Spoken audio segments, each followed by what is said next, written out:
told y'all. Bad Mike told you time and time again.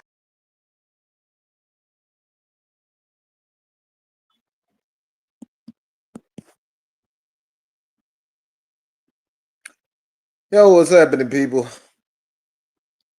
Your boy, man, Mike here. What's an unbelievable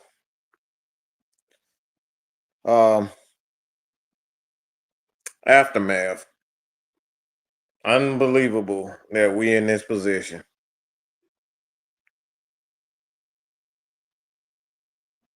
This is unfreaking believable. I can't believe I can't believe that we're literally up here talking about this yet again. We're right back in the same position. We're having the same conversation.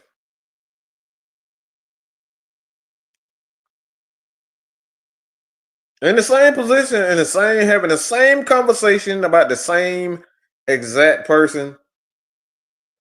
We really doing this.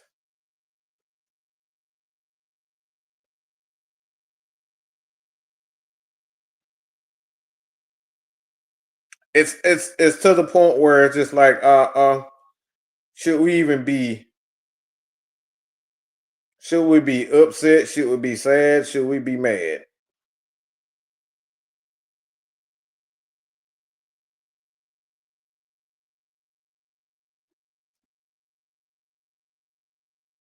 Well, I'm here to tell y'all to be perfectly honest. I had a conversation with you last night, talking to you last night, and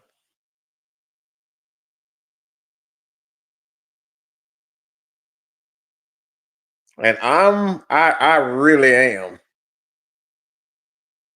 I am done.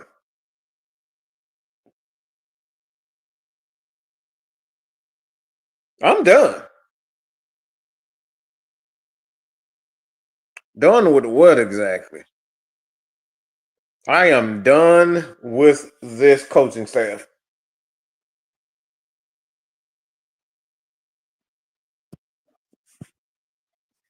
You can see the bullshit right in front of us, but we're trying to pretend like this guy just got all the answers, like this guy just got like everything worked out.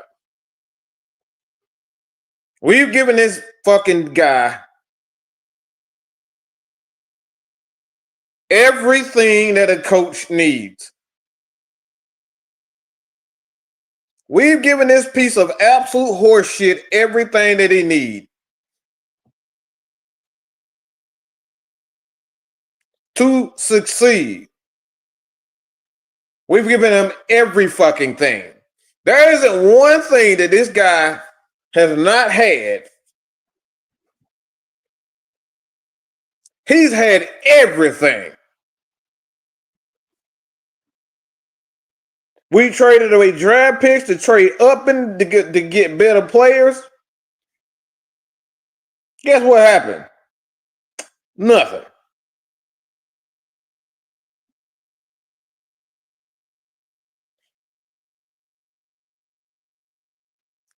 Well, we right back in the same. We're having the same old song with this guy.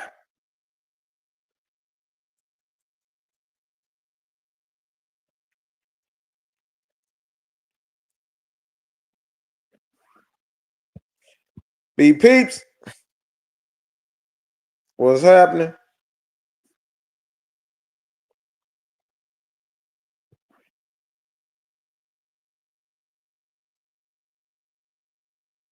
Listen to this. With the weapons that we have on this team,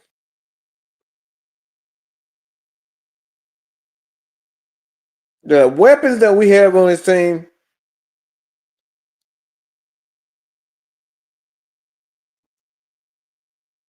offensively, do you know that the Atlanta Falcons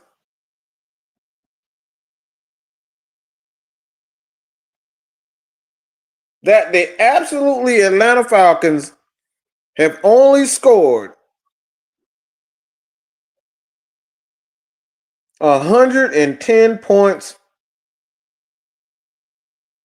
on the year?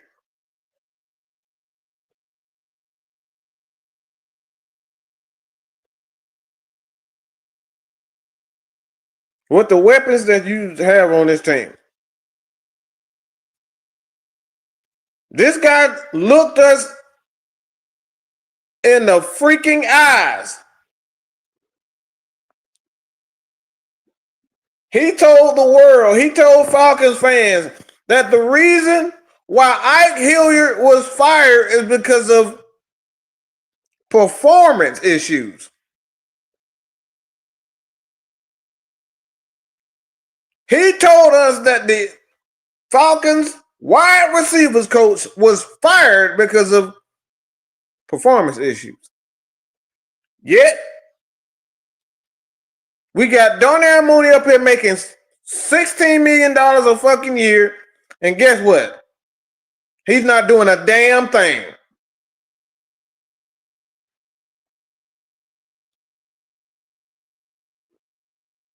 What the hell is why you even have this guy out here?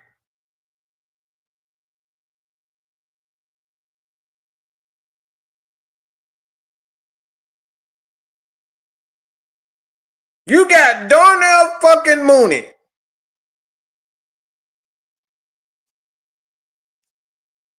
Kyle Pitts, Drake London, and you can't tell me that you cannot consistently throw the ball for over 250 yards.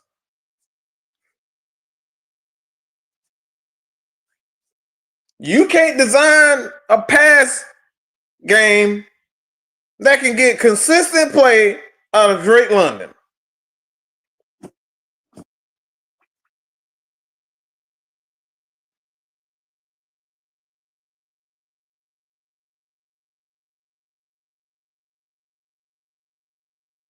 You know what's the most embarrassing part about this?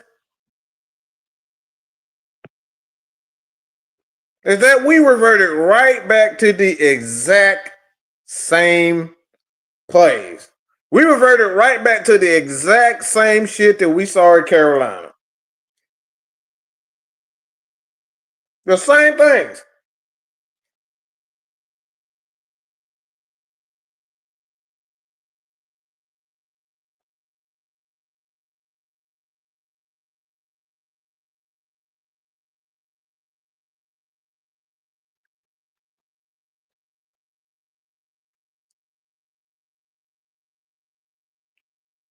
This is really it's to the point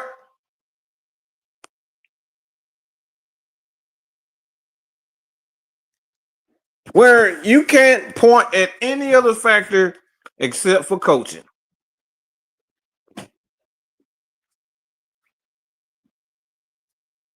Because I'm about to read you guys something we put out here from Mike Conti.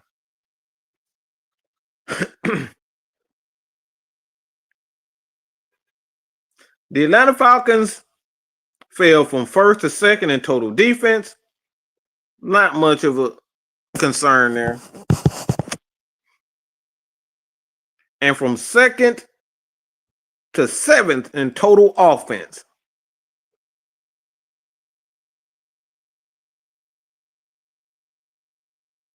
But they are now 28th in scoring offense.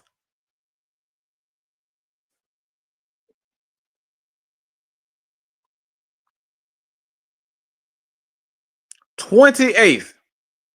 You tell me that you got Drake, Kyle, Bijan,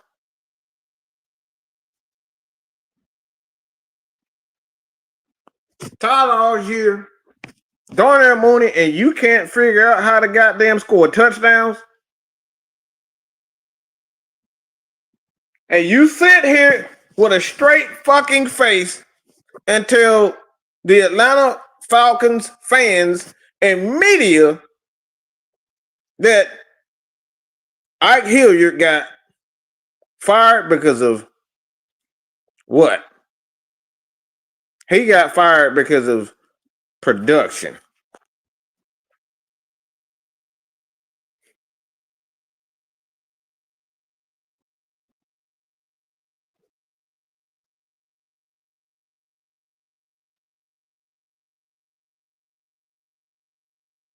What the fuck do we have Darnell Mooney out here if he's not going to throw the damn ball?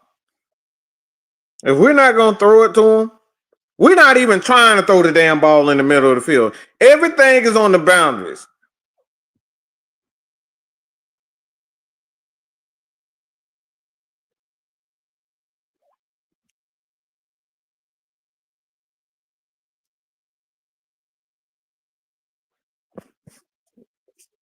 You got Raheem Morris.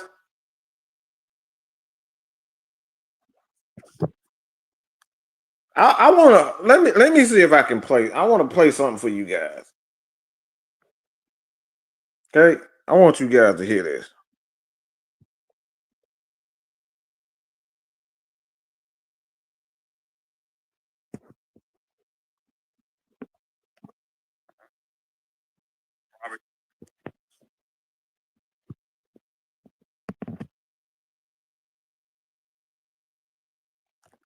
Willicks and Robert Saleh, they had a great indicator tape for us at the beginning of the game or at the beginning of the week, and it showed when Drake London motions and he's at 2, he's either going to run the option route or it's going to be flat 7. And I seen how wide the number 1 was with Demo, so I was like, okay, I'm going to try to beat him to the outside as fast as I can. And I put my hands up, man. I swear to God, man, that thing went straight through my hands. But I'm just thankful that, I made the play and that we was able to win the game. That's the biggest thing. After the Vegas preseason game, you talked a lot about the indicator tape. Yeah. When you had the interception there. Yep. How big of a file is that? How many plays do they give you every week to study? I remember when the Vegas game, I told you it was like 130 something. This one was probably like around 80. But it's just things that they don't want to say this is 100%, but just keep looking at it. So, when I just kept looking at it, I'm just like, man, every time he's at 2, man, he's running the option route. Like he's always outside. So when I got it, when I seen him motion over, I'm like, oh wow, they're really about to run this on 4th and 1 or 4th and 2. And I'm just mad that I missed the opportunity to pick it off, but I'm glad I got to play to win the game. So.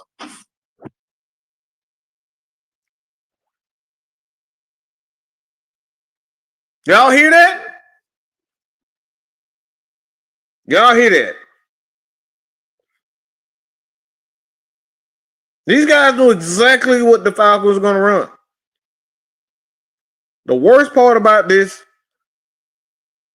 is that we got to hear this fucking clown time and time again, over and over and over again. We got to hear Raheem talking about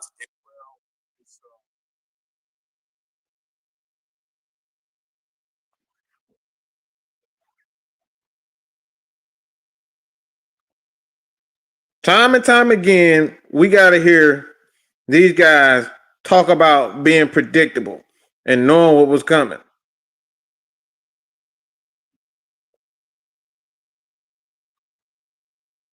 And that, my friend, was Casey Lucas last night. Okay?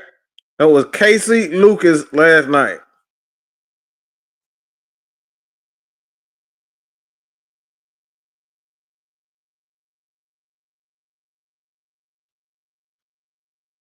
These guys know exactly what was going on.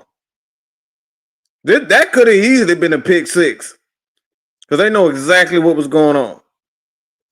Our passing game is so predictable, and it's becoming it is definitely a problem.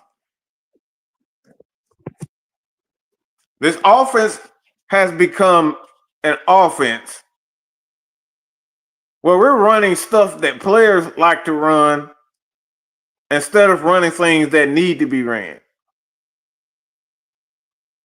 Let me say it again. This offense is becoming an offense for players We want to run all the plays that the players like to run. Of course, they like option routes because they get to pick and choose what they want to do. You never mind earning the right to have those option routes. We're running plays that players like to run. The problem with that is that a lot of you guys ain't even smart enough yet. Haven't even been in the damn league, and we out here running plays and shit that they want to run. How the fuck? How is it? How in the hell are our coaches up here running plays for players that ain't earned a damn thing? You ain't been in the Pro Bowl. You ain't been to a Super Bowl. You ain't been to the fucking playoffs. But I'm out here running fucking option routes and plays that you want to run instead of running shit that we need to run to get the offense going. Picture Kyle Shanahan out here running plays for a fucking third down, a third wide receiver, because this third wide receivers like to run this.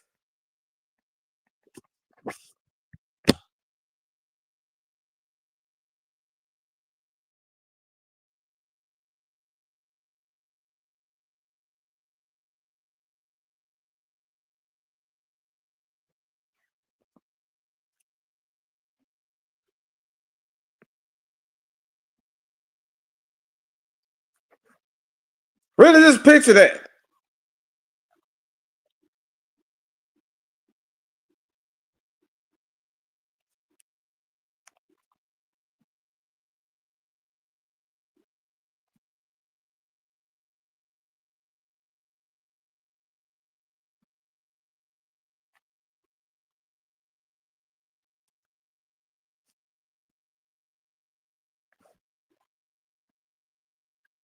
Picture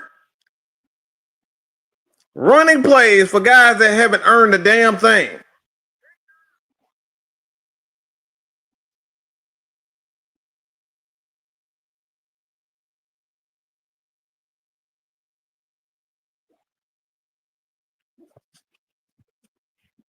Picture having a guy like Kyle, having a guy like Bijan Robinson and Kyle Pitts. From my understanding, what I'm hearing on that play on fourth down, you got not only Bijan Robinson, but you got Kyle Pitts on the fucking sideline trying to fool people. You're trying to give personnel. You're literally out here trying to trick people on, instead of running the fucking plays and giving the ball to the best players. We're out here trying to sell the fact that we're gonna run third and fourth and one and pick up that yard.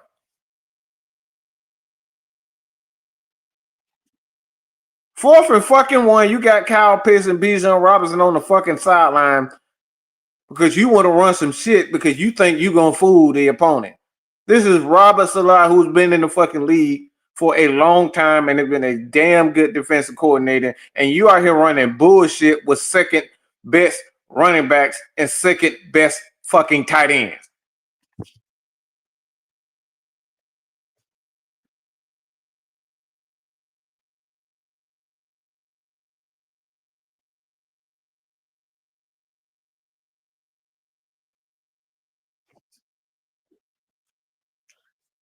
Jack says, I'm not an Atlanta fan, but when he went away from Bijan, I was saying, what the hell is he doing?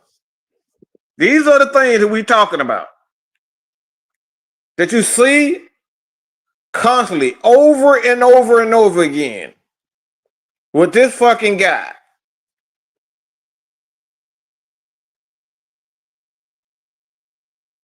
Doing dumb shit like this.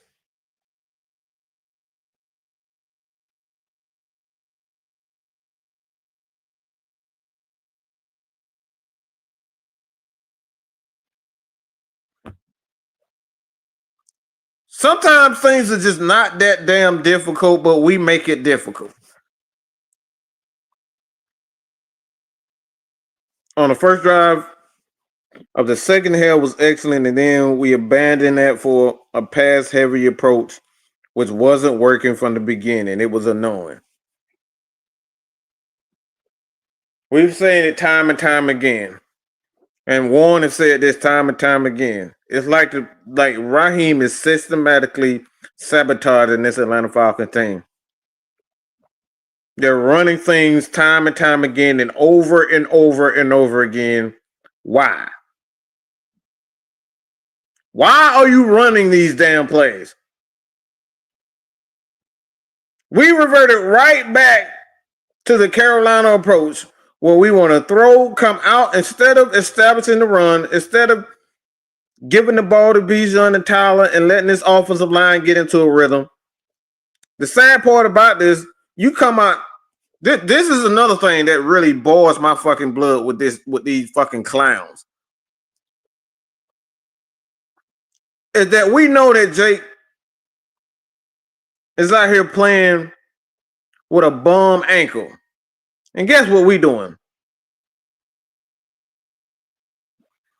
We throwing the ball 39 times with our left tackle that has a bum ankle. He acknowledged the fact that he's not 100%, but he needs to be out there. And then we're playing with essentially our third best right tackle, and we out here throwing the ball 39 fucking times.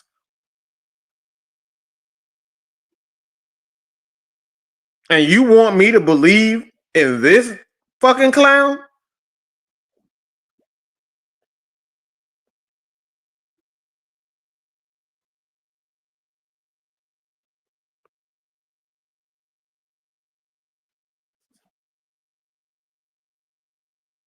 You come out passing the ball with a hobbled left tackle, your third best right tackle, and throwing 39 times, and I'm supposed to be patient and believe in these fucking bums.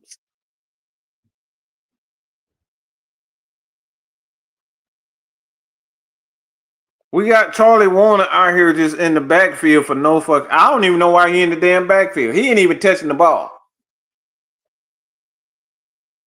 You see that Wilkerson was having issues all night because they was blitzing off the right side. But guess what?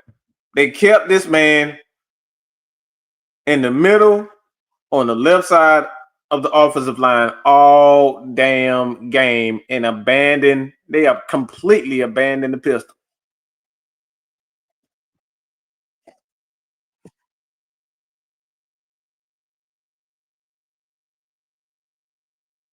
And they don't, and this is why I'm saying to myself that Raheem needs to be fired and he needs to go. It's because we hear this shit time and time again. We hear it time and time again about this. Oh, I believe in my players. I believe in my players. No, the hell you don't. You was in range for a 45-yard kick. If my thing is, see, this is I hate everything about this dude. All he do is say a bunch of bullshit that he don't even believe. He just say the shit because he know y'all like to hear it.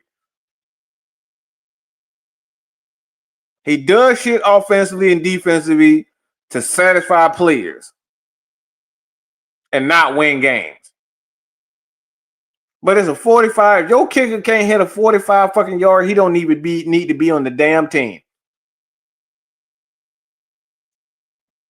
But you're not even kicking field goals and giving your kicker a chance to even hit it. Why?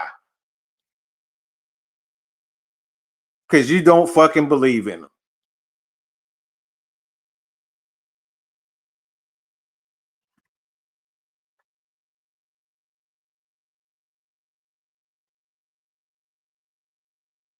And that right there, Southside, is the thing that, like, you just look at it. Why you got essentially a third best right tackle. Your starting left tackle is hobbled with a high ankle sprain, and you out here just throwing the ball fucking 40 times in the game. And you got Bijan Robinson and Tyler Algier, and this is This is what we're getting. You bring Tyler all year because they out here trying to fool people. Bijan, Kyle Pitts on the sideline, and you come in and run an option route with Drake London.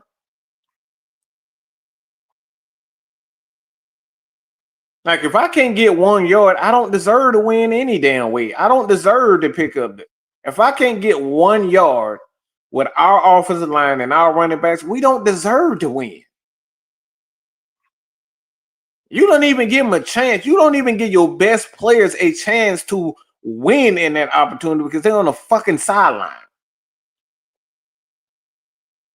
Because your stupid ass as a head coach, you want to be too smart and, I want to be super creative.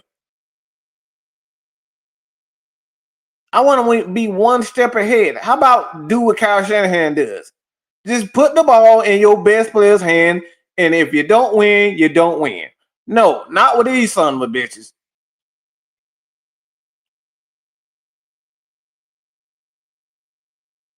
They want to run plays for guys like Casey Washington.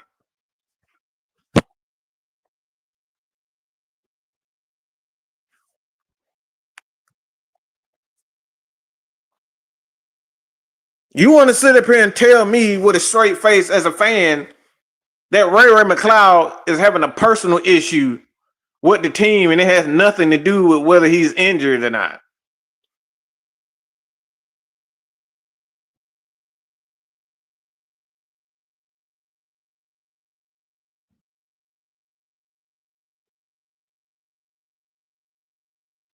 Jack, these are the things that you just looking at coaches, that I'm looking at coaches with a hobbled offensive line. Obviously, these guys are not 100%, but you lining up and passing the ball 40 fucking times.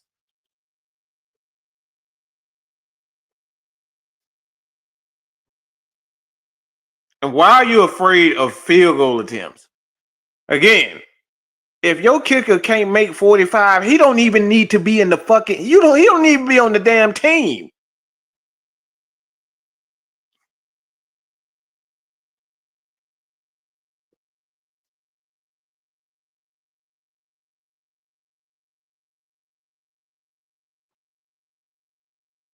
Well, the guy obviously would be Jeff Ulbrich. That's obvious. But I think if Raheem is fired, we know that Zach Robinson will be running this offense. He a TJ. But it's quite obvious to me that Raheem has no clue. He and Zach Robinson have no clue what they want to do offense. Well, let me rephrase that. If Raheem Morris and Zach Robinson are definitely systematically sabotaging this Atlanta Falcons offense. Because none of these things, the passing game is not working. It has regressed.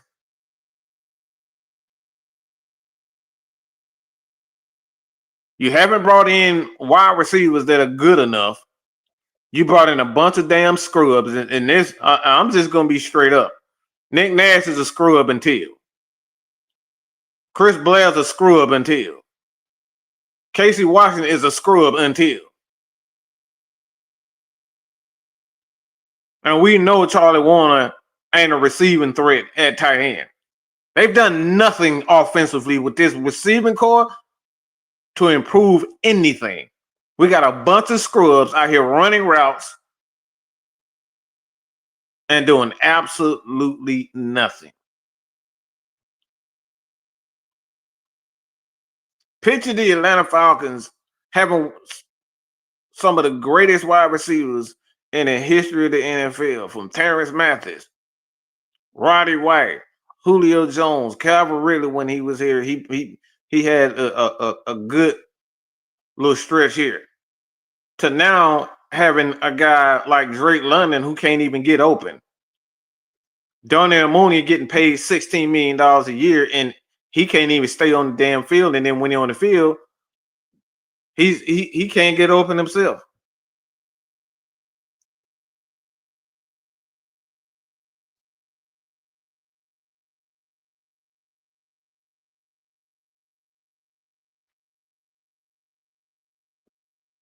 They were using Cordero Hodge in clear out routes. Let me tell you the reason why this is so fucking. The thing is with clear out routes, you got to have speed and you have to have acceleration to get off the snap. The clear out routes, you have to have speed.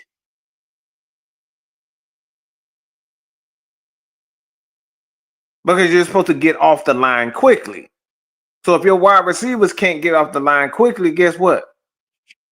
The quarterback got to hold on to the ball a lot longer. And see, this is the reason why everybody is pointing their finger at Michael Penix and saying, well, he holding on the ball too long. That's because we got these slow ass wide receivers that can't get off the snap. They can't get off the ball quick enough. This is a problem.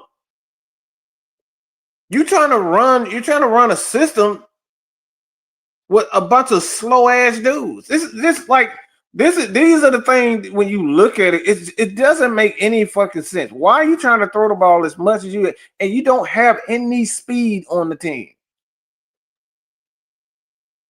Like, it's sad when Kyle Pitts is literally your fastest receiver. And he's the tight end. He's the starting tight end.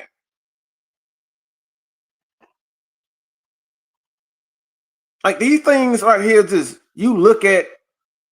I don't give a fuck if it's Rod or if it's Zach. I don't give a damn. But I'm going to tell you guys right now that the problem with this Atlanta Falcons team is everything to do with that black ass cracker nigga, Raheem Morris. He wants to run a system that he wants to run. And he's going to force this Atlanta offense, wide receiving core to do what the fuck he wants to.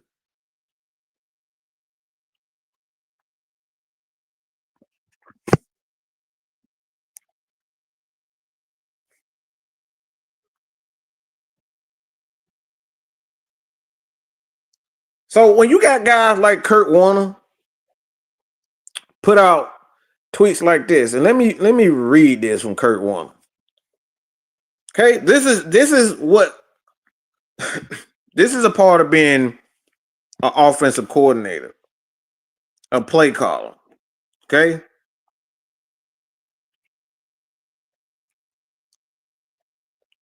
Having a offensive coordinator that understands when teams are blitzing from certain angles, when teams are blitzing and doing certain things and sending certain different types of pressure packages, you should have a plan for those. You should have a set of plays for when they start doing this and coming from this angle. You should already know what you're going to do. The problem is what's going around the NFL. These guys don't have a pressure plan at all.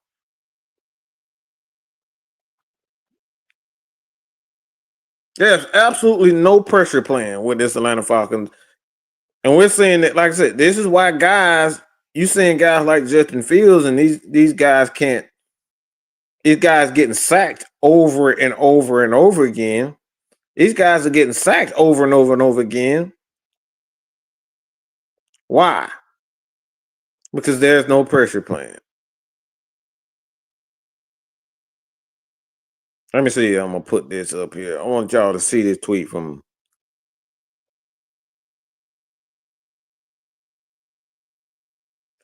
Okay, this is from Kurt Warner.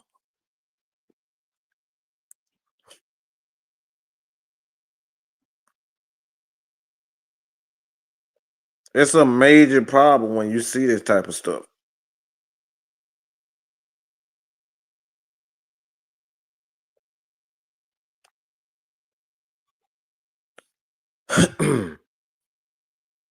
Okay, that's the video. All right, so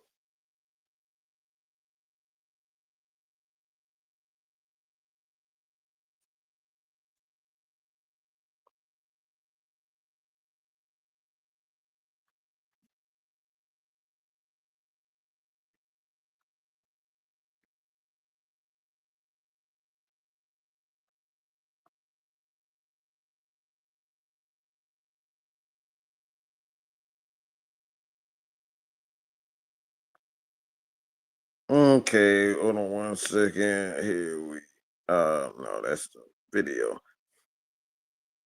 But the thing is with this,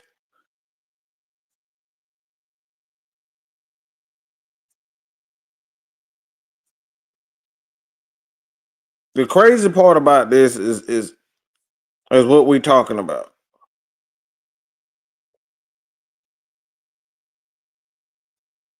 Is that these guys out here running plays.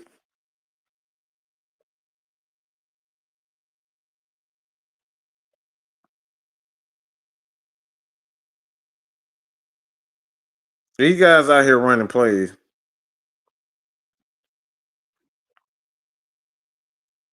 These guys out here running plays. What they're running plays, they're calling plays, but these guys are not. These guys are not. That's the overlay. All right. Sorry about that, y'all. Hold on. But I like I said, I want you guys to see this for yourselves. And why is it such a problem? So when you got guys like Kurt Warner saying things like this,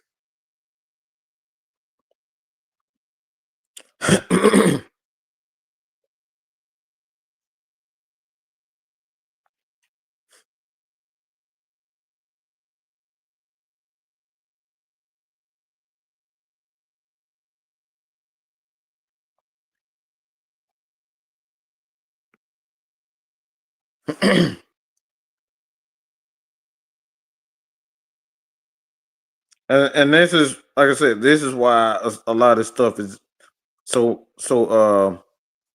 why it's such an issue.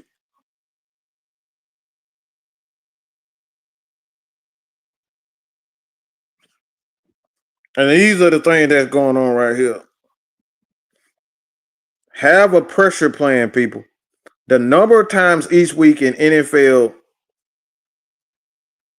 that a quarterback misses a hot or a team has no quick throws versus pressure is alarming. How often are we going to let these things waste plays, create negatives, or just wreck games? I never understand this. This is why guys in the NFL and quarterbacks in the NFL are holding on and getting sacked. Man, you suck my dick, okay? You ain't told me shit that I haven't already said. You Bucks fans up here trying to tell me that what the fuck I already knew. Bitch, you ain't never seen me goddamn support no fucking Raheem. Get the fuck out of here. Let me play my motherfucking music for you. Who the fuck you think you talking to? Bitch, I'm me. Let me play my goddamn theme music, okay? I told y'all. Bad Mike told you time and time again. Fucked up. Telling me I tried to tell you about. You ain't tell me shit about no Raheem that I already didn't know. The hell you talking to?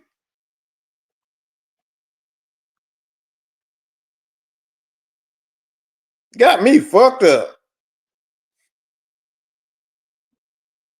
You need to take your ass back. You need to take your ass right back to that goddamn Buck channel, cause motherfucker, them Buccaneers cannons got your ears fucked up or something. As a matter of fact, let me play my theme music again. I told y'all. Bad Mike told you time and time again. Got me fucked up. Telling me I tried to tell you about the inconsistency. Bitch, I told you. I planted that shit in your ear. You got me fucked up. This motherfucker got me fucked up. Throw some red and black in there if you heard Mad Mike say something about consistencies.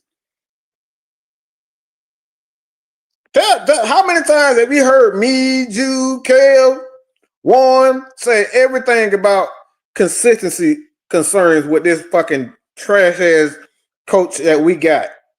They got me fucked up.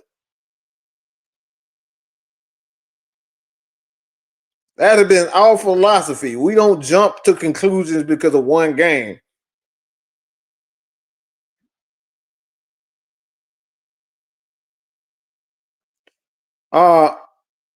Any word on Penix? No, from what I understand, he was fine.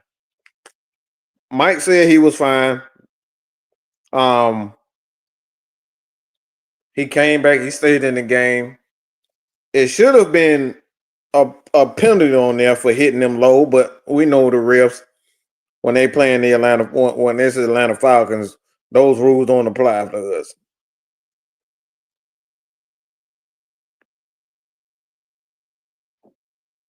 You think Raheem is gone after this season if we don't make the playoffs? Look, I want him fired. We can't keep having the same games, and this is the reason why I believe he need to be fired. He lied to us about Ike Hilliard. You can sit up here and say all this fuck ass shit if you want to, but he lied to us about why he got rid of Ike Hilliard. He got rid of Ike Hilliard because his bullshit ass passing concepts ain't working. And he want guys that's around him that's going to do what he want them to do. Anybody that's a threat, whether it's a player or a coach, he getting rid of them. The reason why he hasn't officially, and Ray, like you tell me Ray McLeod just go from a guy that it's not a matter of injuries, okay? It's not a matter of injury why Ray McLeod is not playing.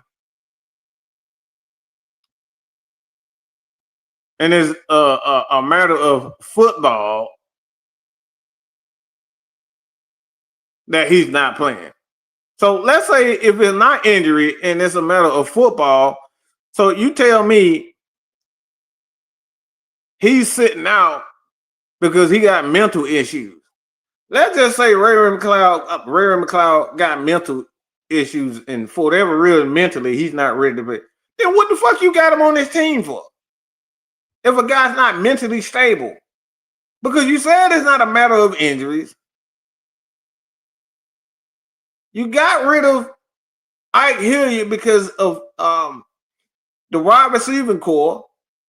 The production is not where you need it, and it's still not where you need it.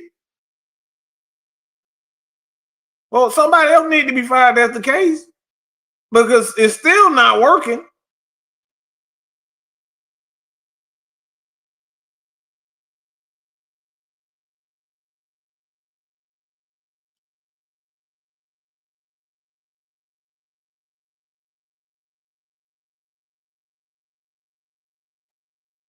It's still not working, and you still up here like nobody. Look, you got one next guy getting fired, and you still running the same stuff and the same. We still can't score a touchdown. We still can't.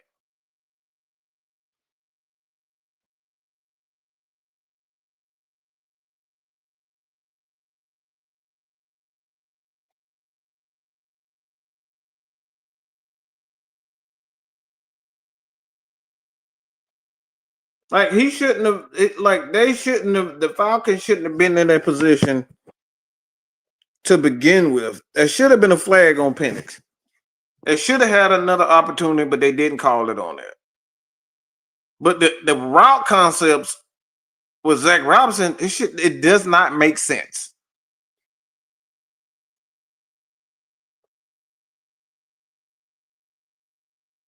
After they said we need to fire Zach Robinson and Raheem, they both were straight ass.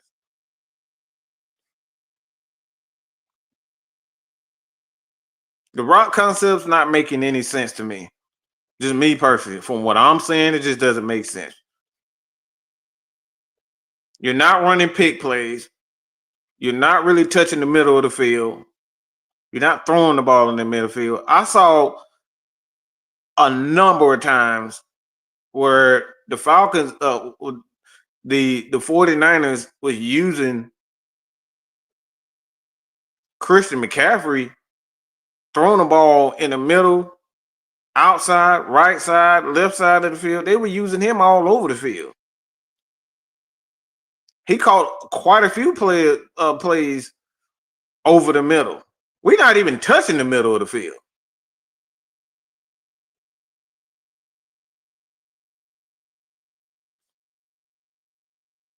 Everything is on the boundaries. Everything is on the sidelines.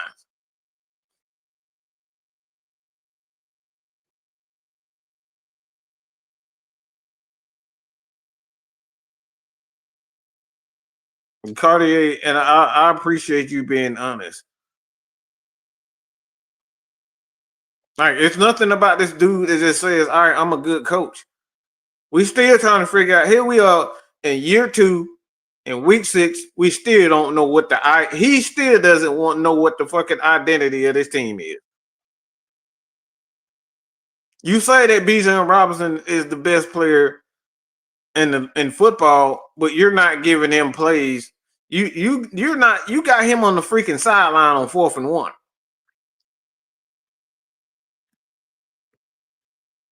The Atlanta Falcons scoring offense is 28th in the league, and they will not cut it. Look, it's not cutting it.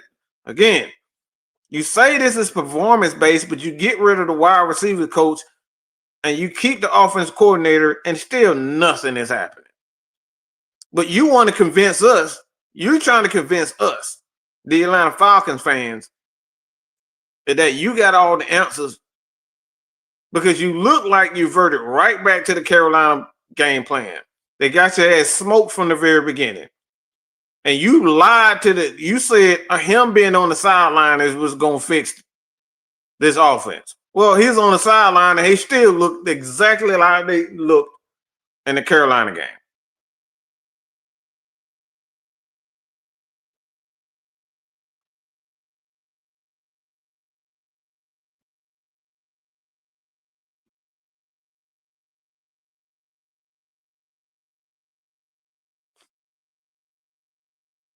I don't understand how you lose faith in Parker, but you trust him last week versus the Bill.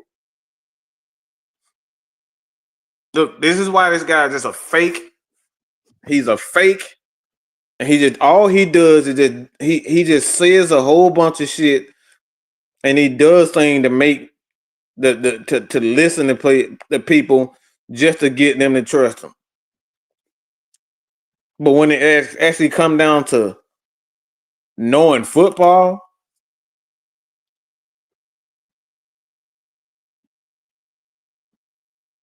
I don't know what the hell he good at. I'm still trying to figure out what this guy's good at.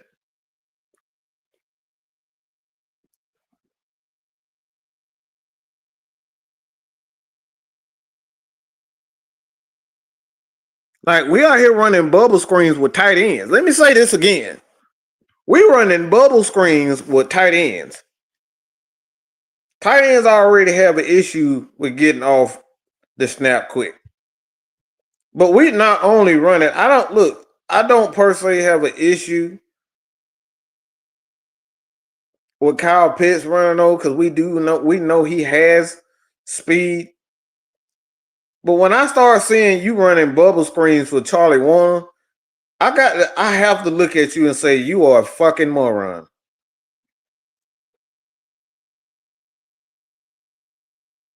When I start seeing bubble screens for Charlie Warner, I gotta question your intelligence. Why aren't you running those screens for guys like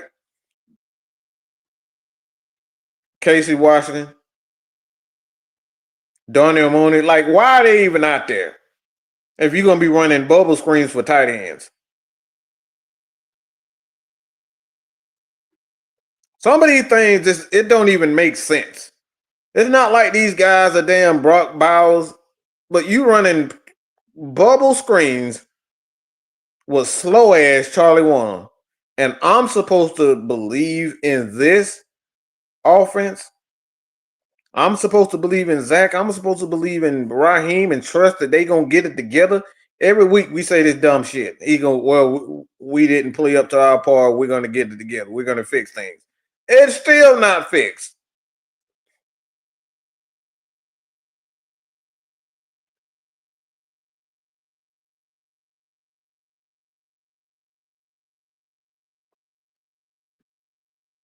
They knew exactly what it. Earl, they know exactly what it is. Casey Lucas came out and said they knew it. They know when Drake comes on. When he comes in on that particular route, they know he's going to run that option route, and a lot of times that option route, he's going to take the outside.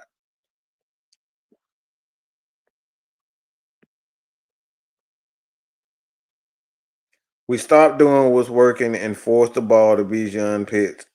My thing is, every team is going to get their ball. I don't have a problem with getting the ball into their hand. The thing is, you gotta have a plan for when the pressure packages, and the Falcons have no plan for their pressure. Every time guys send blitzes, the Falcons are not prepared for it, which in turns forces Michael Penix to hold on to the ball longer than what it needs to be, because you don't have a plan for these pressures. And these the guys supposed to be the passing game coordinators, TJ Yates and Zach. And like I said, these passing, these route concepts just don't make sense to me. Especially against I'm talking about especially against the pressure. And these are the things that create negative plays. Because when they bring the pressure, you're not getting the ball into these hot zones and these hot spots.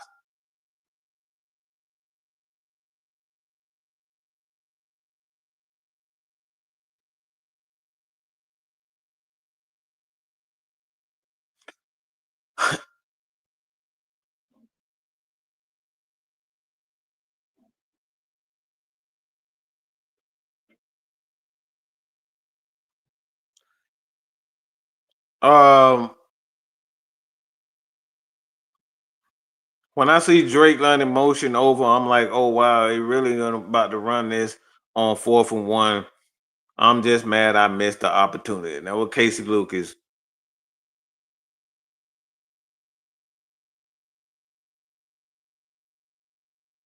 these guys knows what the Atlanta Falcons gonna do in Game 6. Let me say this again: we're in Week 6, Week 7, and these guys already ain't even halfway through the season, and they already know exactly what this dude is gonna call. It's not good at all. One thing that I did notice during training camp is they run a lot of plays on those boundaries. Like all the plays that they was running with deep routes, deep out routes, and out routes. The concepts to get these guys to beat these blitzes, I don't think they have a plan, to be honest. I think they want to run the same. They want to run a certain number of plays, and they're not taking consideration that it may not work. And they're gonna run these plays until it works. They're going to have a bunch of numbers to justify, and that's what I think they're doing. They're running these plays and getting all these yards with these plays to justify the bullshit that they want to run.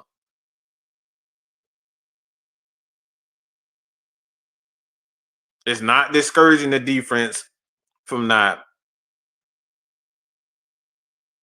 taking away, because they already know the Falcons. They're not discouraging defense at all. They're just running it.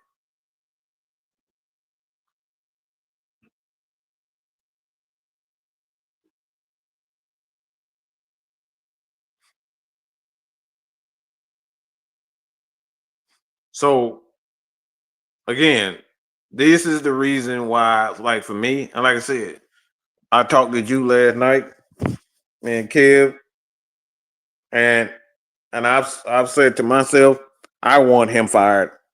I want Zach Robinson gone. I want Raheem fired, because one thing I'm not going to do to myself is consistently get mad and angry over the exact same things from your coaches. When we have coaches time and time again, we've said it time and time again, when you know that your offensive line is struggling. You on your third right tackle, your left tackle is hurt, and we sitting up here passing the ball 40 times. When you have those issues, it's not smart.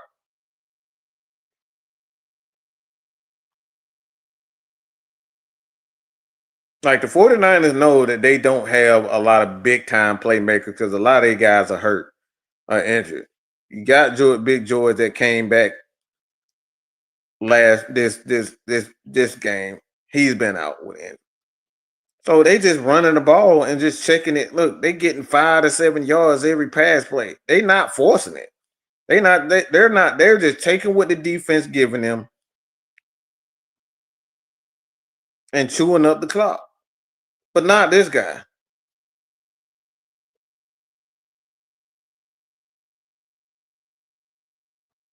The Falcons up here trying to get big plays and do it the way they want to do it because this is exactly, and not just taking what the deep. Look, you got Tyler Algier. This dude had 4 touches. Whole game.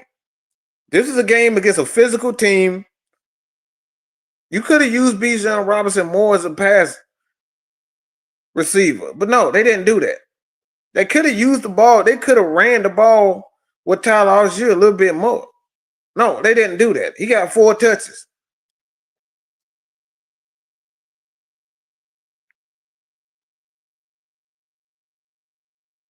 I am done with this guy.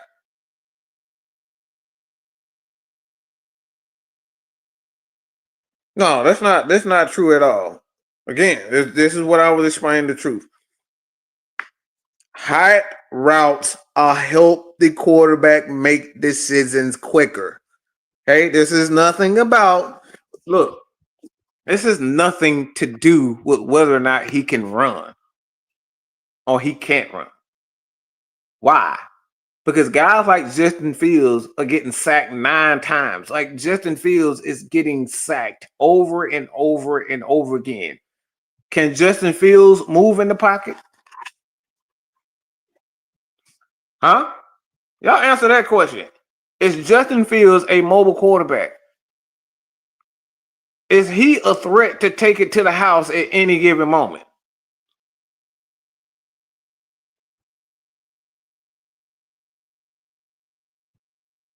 See, these are the things that people talk when I'm talking about people. You just think the game is just all about speed and can he run or is he willing to run?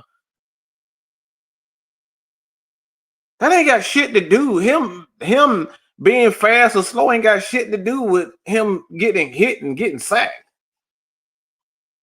These route concepts and these hot reads aren't being utilized properly.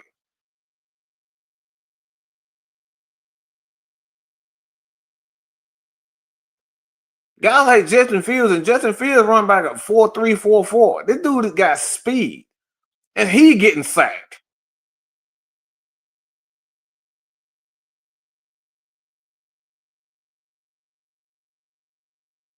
So this ain't a matter of can Mike Reed, can he run or is he mobile or he not mobile? That had nothing to do with that.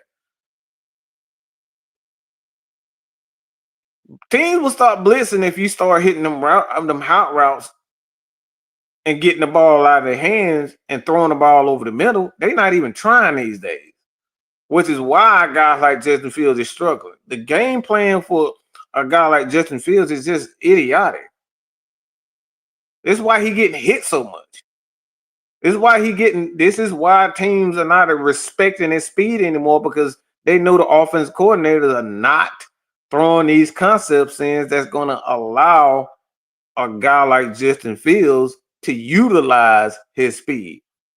And these defenses know it, so they're going to keep running the same defenses until offense coordinators realize it.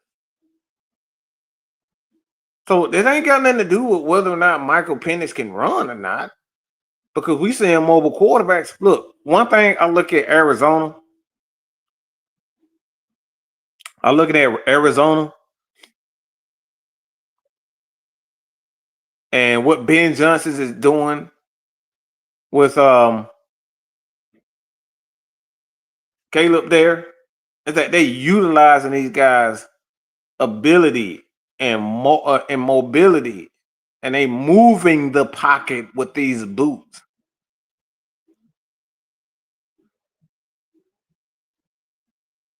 They're utilizing these bootlegs and moving the pocket.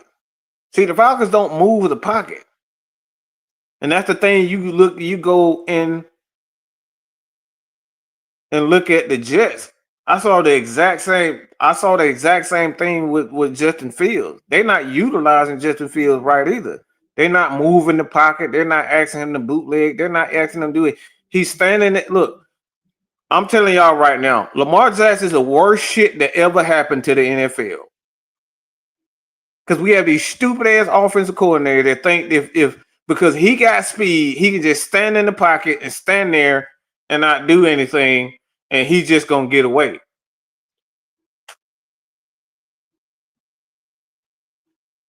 No, I know what I meant. I meant Chicago and I meant Arizona. Because Arizona do the same thing with Kyler Murray. They move the pocket. They use these guys and they bootleg and they roll out with these guys.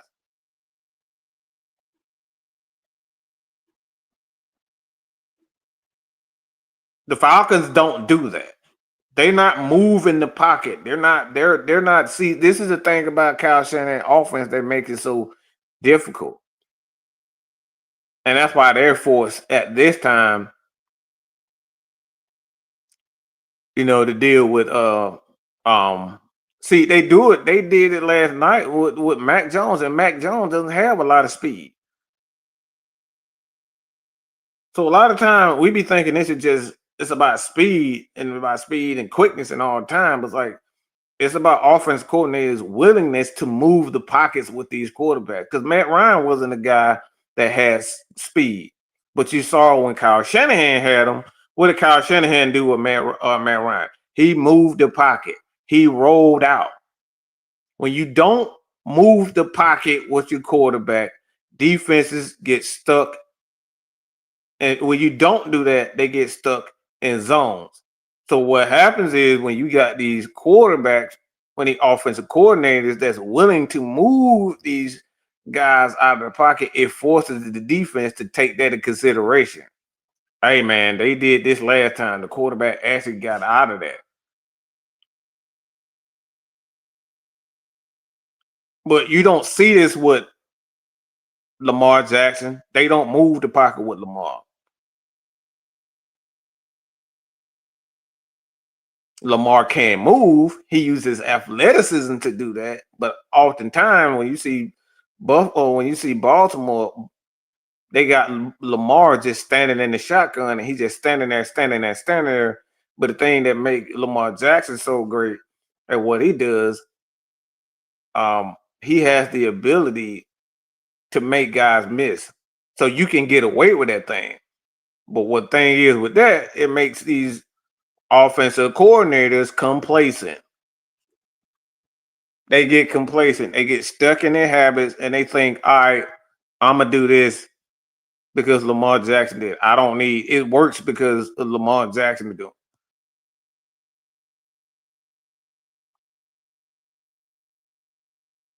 And that's the problem. When you're not moving the pockets with the quarterbacks, defenses, especially these linebackers and safeties, they get stuck. They get stuck in a spot because they know you're not going to move out of that spot. But if a safety and a linebacker know that this quarterback will get out of the pocket, guess what? They gonna move too. And that's the problem with the Atlanta Falcons offense. They know for sure that Michael Penix is going to be in this spot. And the Falcons are not going to run anything to get him out of that spot. That's why Kyle Shanahan is so good as a play caller, because he moves his quarterback all around.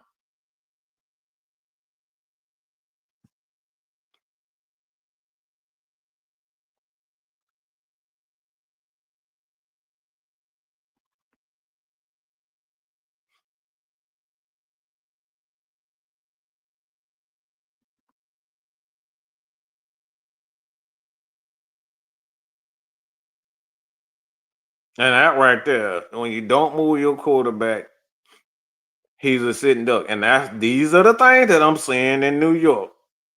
That when you look at and it drives me crazy when I look at how the Jets are using Justin Fields. He's just standing there. He's just standing there in this. He's literally just standing in the spot. But when you got to a quarterback, like when you got a quarterback just standing there, standing in the pocket, standing in the shotgun, standing in the same space, like it don't matter if you run a 4-2. You're not moving this guy around. You got to move him around. And like I said, I will never understand why offensive coordinators are not moving their quarterbacks around. I mean, think about this. We had an old go back and look at the 1998 Denver Broncos and John Elway. This motherfucker had pass from head to toe. He looked like a fucking samurai warrior. This motherfucker had pass from head to toe. Rear pass, thigh pass, shin pass. Like this motherfucker had pass up and down. He couldn't move worth a damn. Slow as hell. But they use those bootlegs with Terrell Davis. So this has nothing to do with whether a guy has the speed to do it. It's your offensive coordinator and your play caller's willingness to move those guys out of a spot and not make merely, again, your guy a sitting duck.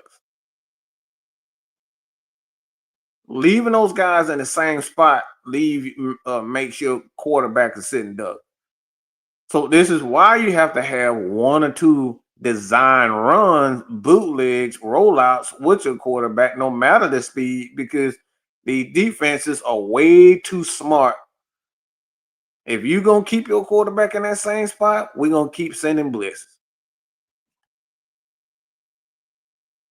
And that's the problem, not with the Atlanta Falcons, not just with the Atlanta Falcons. This is a league-wide issue. They need to move him out of the pocket. You can't have your quarterback. The NFL has way too many athletes to have your quarterback just sitting in the same spot. And you see what's happening in Baltimore with Lamar. Like teams just got tired of them, just standing in the same spot, standing in the same spot.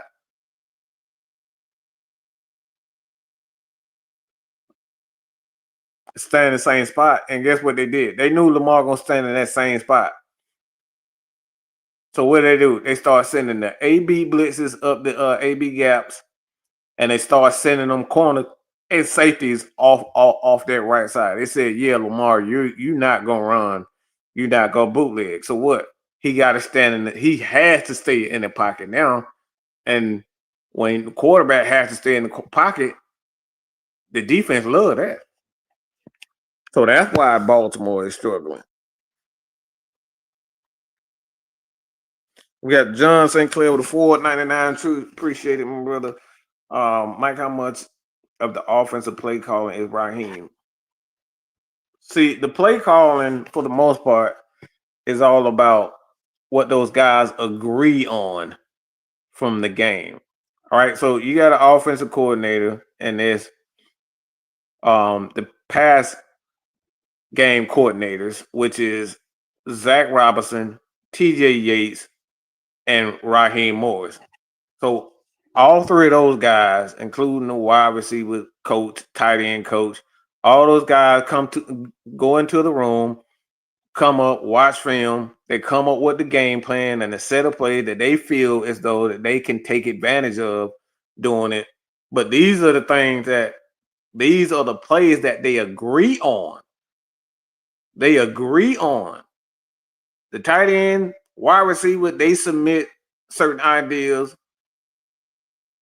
The passing game coordinator, the offense coordinator, they put They submit all of what they believe that could work, and then what happens is the head coach, he takes all of that in considerations and he approves it. So all the offensive coordinator, wide receiver coach, tight end coach, running back coach, all they can do is make suggestions. But the head coach is the one that has to approve it. So a lot of time we point the finger at Zach Robinson and the wide receiver coach. It's the head coach that has to approve this game plan. He has to approve it. And yes, the play calling is the offensive coordinator. It's the offensive coordinator job, and he can get it wrong, and he can make a lot of mistakes in game. But again, it's the head coach that approved it.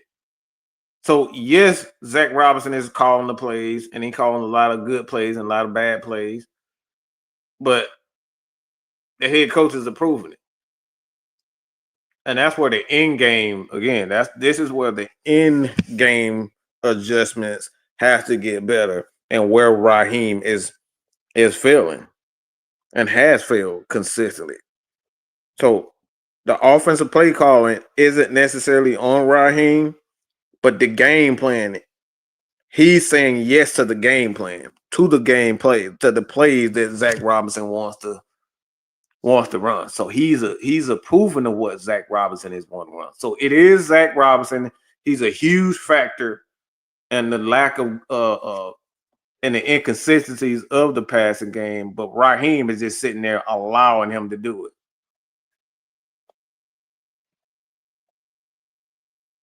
And that right there is where my frustration is that you see Jimmy Lake, you see Zach Robinson, you see Jeff Ulbrich, and these coordinators not putting together good game plans, and then in the game, you're not making the necessary adjustments saying, all right, Zach, this ain't working. We got to start running these damn tight end screens.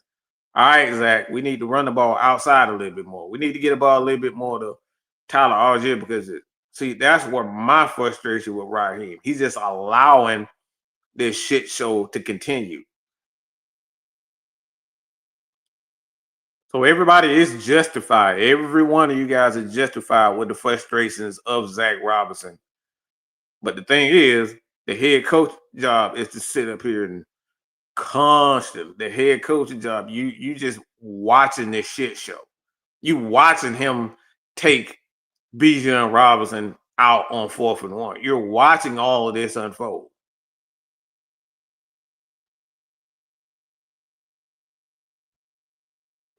And I wanted, I'm glad that was a great question too, John. So I appreciate that, because I wanted to make it clear why my frustration with Raheem is what it is. You're allowing your coaches to essentially screw up this team. You're watching it.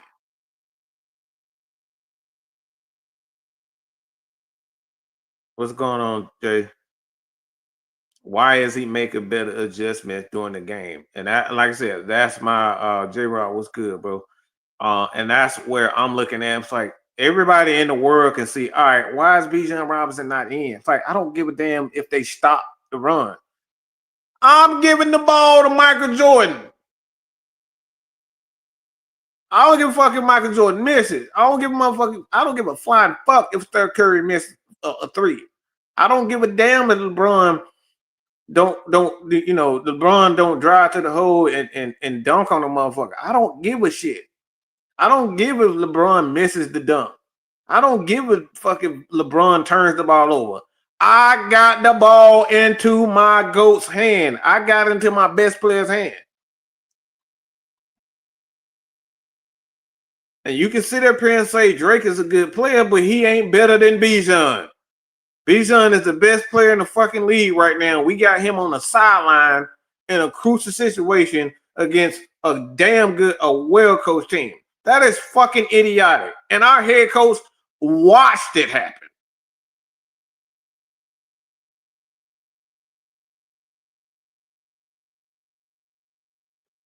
You got Bijan and you got Kyle Pitts on the sideline. 4th and 1. Are you freaking kidding me?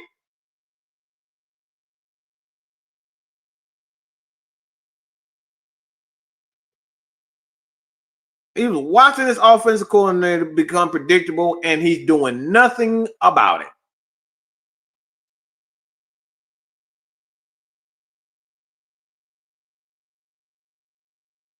Picture Jim Harbaugh sitting there watching his offensive coordinator, defensive coordinator ruin the game and not saying nothing.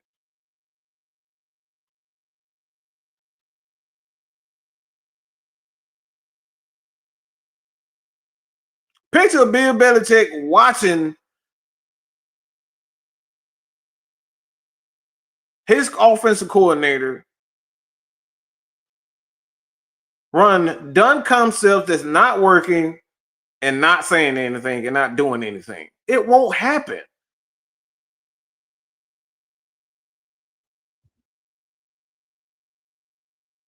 Picture Andy Reid running the same play over and over and over again, and the wide receivers dropping passes and not saying, you know what? Nah, we need to get this ball in the Kelsey hands or the running back's hands. They'll make a play because our wide receivers ain't. Picture that. It won't happen.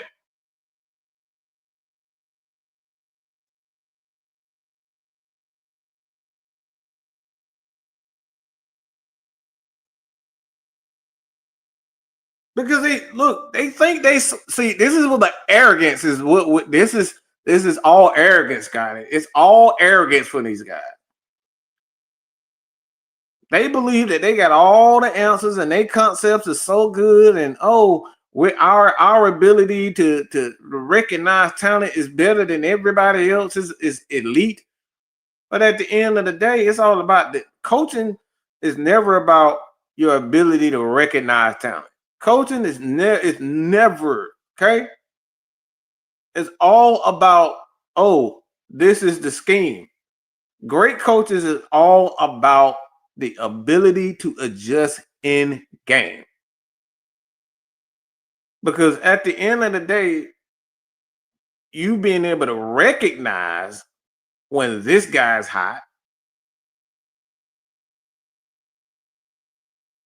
and it drove me insane to see Kyle Pitts hot, and we didn't get the ball into his hands enough.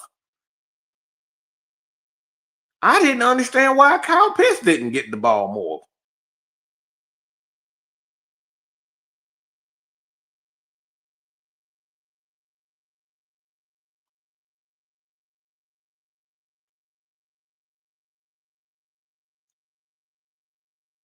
And this Dolphins, like, they better blow the Dolphins out. Ain't no ifs, ands, or buts. They better blow the Dolphins out.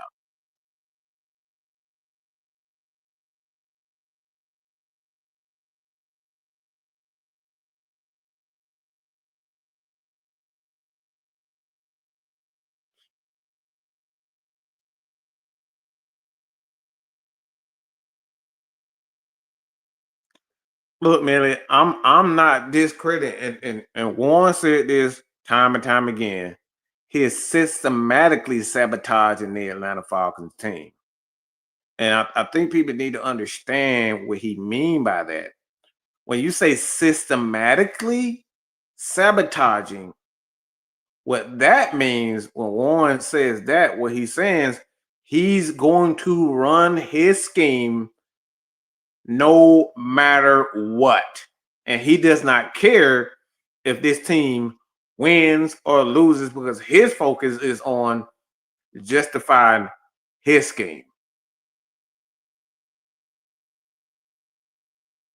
He's going to run these concepts no matter what, if you like them or not. And if you don't like them, you challenge him, you get fired and you get benched, in which we're seeing. If Ray McCloud really is one of our better wide receivers, there is no reason why he should not be playing right now. I don't give a damn about whether or not he cuts Raheem out. He's one of our better receivers, and he's not playing. And you tell me it's not injury related.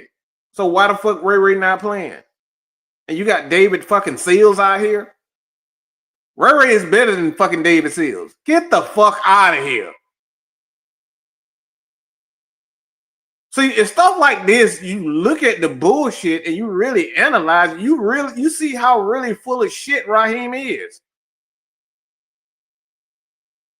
All wide receivers can't get open, but you got fucking Ray McCloud standing on the fucking sideline talking about it's a private matter between the teams. Bitch, we trying to win games. Fuck that private matter. You don't get Ray goofy ass up out there. I don't give a fuck. Look, you can't tell me that David Seals is better than Ray McCloud. I don't give a damn. Look, you can say whatever you want to say. He clumsy as shit. Yes, and Ray is that. But you cannot convince me that David fucking Seals is better than Ray McCloud. And he should be on the field and Ray doesn't. Man, please.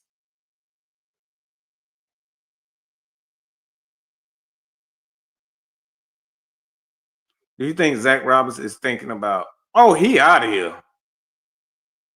I don't think Zach cares. I think Zach is running these concepts for his future job in Oklahoma State. That's what I think he does. I don't think Zach cares, to be honest. I think he out of here.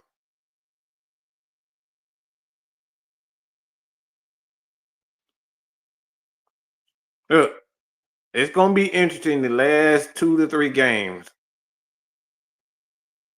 Andrew, it's gonna be real interesting to see what happens in the next 2 games or so. Because you can't take the Colts in New England. They playing some good ball right now. You can't take those guys lightly. We can't even score 10 points. And like I said, if we don't blow Miami out, we don't deserve. Like I said, if we don't blow Miami out, he needs to be fired, in my opinion. Miami just ain't good. That game shouldn't even be close. That should be a blowout.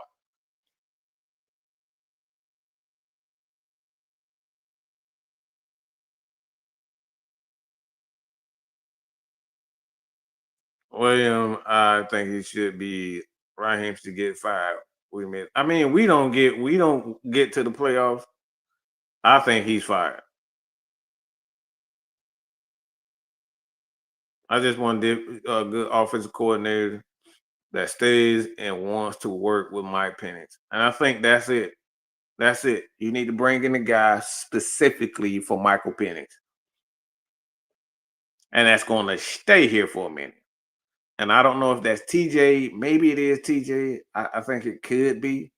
But they need some consistency. Somebody that's going to be here.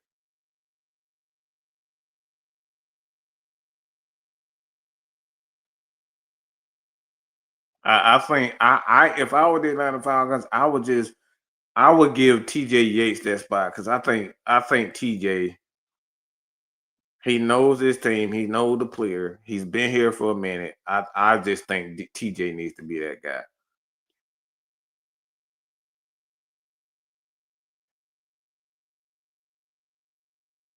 Like this happens a lot. We get a job, no guy goes somewhere else. So I think the Falcons just need to find a guy that wants to run the system, and he's going to be here for Michael Penix.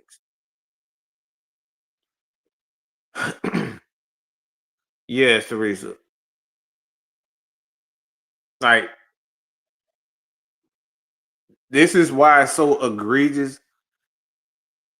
Because your head coach, his job, he's not calling plays. It's not like Andy Reid where he calls the plays. He actually Raheem Morris doesn't call defensive plays, he doesn't call offensive plays. He literally just sits there and stands and watches the field.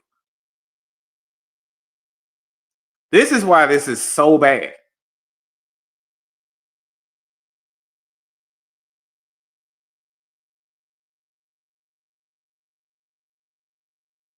How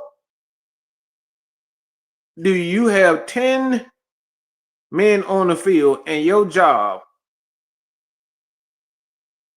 is to watch the field, and you watch the field, and you could not see that you had 10 men on the field.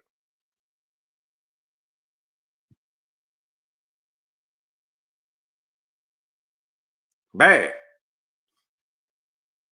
I will hire Mike McCarthy in a heartbeat because I think the Falcons need, at this point in time, they need somebody who knows the basics of football. And I think we got way too many of these young, quote unquote, creative minds. They don't know the basics. They're up here running all these goofy ass, weird ass concepts that they get us nowhere.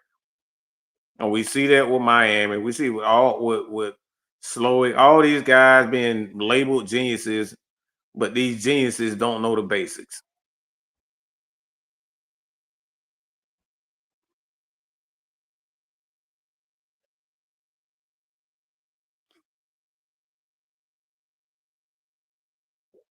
And like I said, it's disgusting to see your head coach. You got 10 men on the field, and your job is to literally watch the field, and you let, oh my God. It's embarrassing, man. It's embarrassing.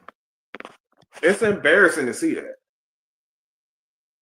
So, like I said, my thing is with Raheem, I don't give a damn what happens to this team anymore. I don't care. I don't care. I'm gonna continue to support. I'm gonna keep on watching. But as far as my heart is concerned and investing into this coaching staff, I have zero confidence in any of these guys. I don't have no confidence in Raheem. None. When you have it, like, my thing is what's so disheartening is that you arguably have the best player in the NFL in Bijan Robinson, and you want to have a throwing contest. You want to throw the ball 40 times a game. You got Bijan Robinson. You got Bijan Robinson in the NFL and Tyler Algier. Both those guys can give you 1,200 yards rushing a year. But guess what we want to do? We want to throw the ball 40 times a game. Understand what you are and what you have on your. And I don't think the Falcons understand what they have. You look at Carolina right now with Rico Dowdle and other guy. And they make sure that those guys have the ball in their hands every single damn game. And we got this stupid ass head coach and the stupid ass offense coordinator. We got Bijan Robinson and Tyler Algier, and then we got him on the fucking sidelines on 4th and 1 against a top ranked team. And then you come out to the media and say again that we were out coached. He can kiss my ass. Raheem can kiss my ass. You getting out coached again. See, the first time the player said we weren't prepared. And he said, no, we weren't out coached. We weren't out coached. And now here we again. The exact same it's almost a carbon copy of what happened to Carolina. The player snitched on his ass last time. Like, these guys and Bijan Robinson he told the whole world that we were out coached, but we weren't prepared. And here we go again, 2-3 weeks later? We saying the same thing. Yep, we were out coached. And this time, he didn't deny it. That ain't problematic to y'all? When your coach consistently, within a 4-week period, you're out coached again. That ain't problematic to y'all. We still talking about our coach getting out coached again.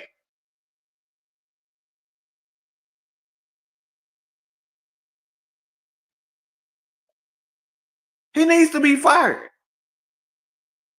Within a 2 to 3 week period, your head coach out coached again. And you can't score more than 10 points. Again. It's embarrassing. We're getting out coached. We're not even getting outplayed. We're getting out coached. We're not even giving our players a fucking chance because we're getting out coached. These guys so fucking chicken shit to kick field goals. What the fuck you got to kick? Why you even got to kick it in? Why you let Young Way Cool go if you wasn't gonna fucking kick? Why let Young Way Cool go if you scared to kick field goals? None of this shit makes sense. You gonna let Young Way Cool go and you scared to kick field goals. You should have just kept him anyway. You weren't gonna kick a fucking field goal to begin with. Make this shit make sense. You scared to kick field goals and you going for it. None of this shit makes sense from this dude.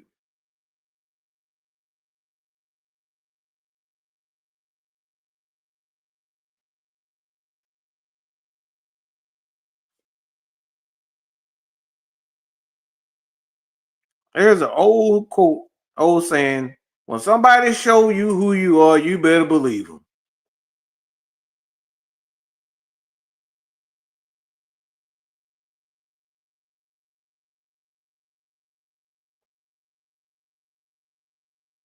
This motherfucker here is goofy. This motherfucker up here crewing all this dead cap, cutting kickers and shit, and you won't kick.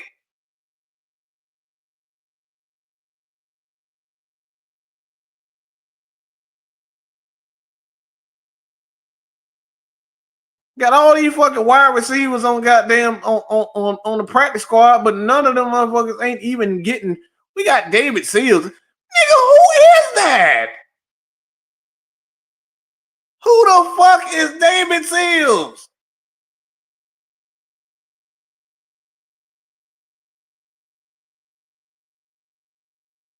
I don't even know what the motherfucker face look like. Who are you? He got a team full of ass kissers and people that won't look. You got a team full of ass kissers. Raheem wants a team full of ass kissers. If you don't kiss his ass, you off his team.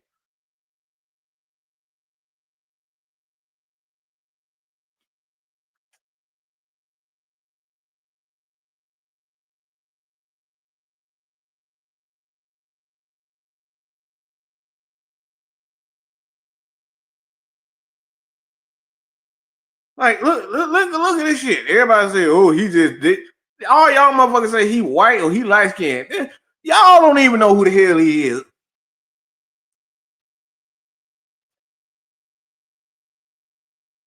Look, don't blame this on the damn. Look, you can sit up here. It's still their job to coach. It's not. If you got a guy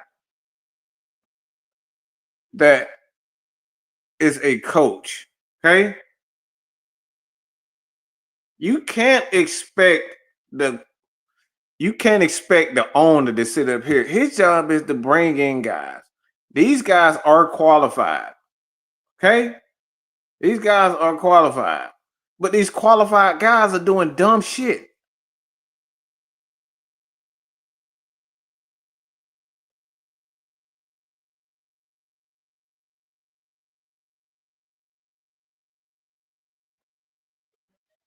His job as an owner is to trust the football guys. That's it.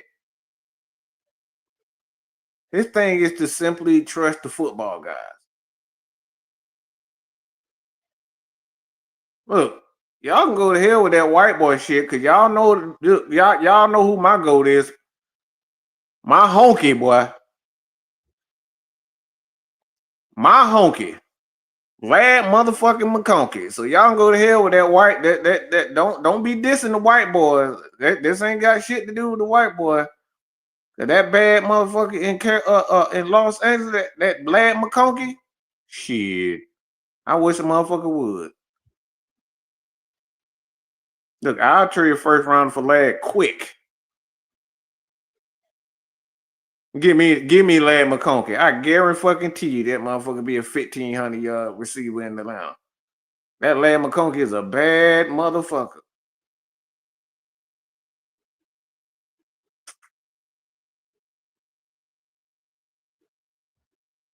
But David Seals fucking sucks.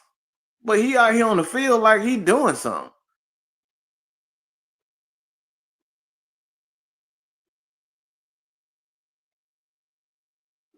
Like, these guys ain't worth a damn. These guys are bad.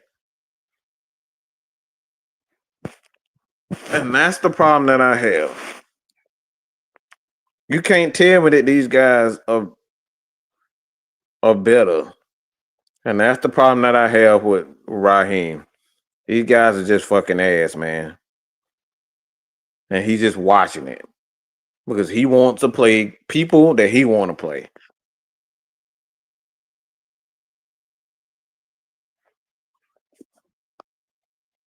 And that's right here, Mutu. If I hire you to hammer nails into things, I expect you to use a hammer and not a rock, a shoe, or back of a screwdriver. Do your damn job. And that's it. It's common sense plays. It's all this shit that come down to common sense thing.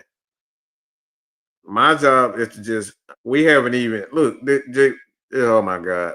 I'm going to save this for 6 p.m. because we got a lot to talk about this. I'm really upset about, I really am upset. And I could go for hours on this shit. So I'm going to save the rest for 6 p.m. for the originators.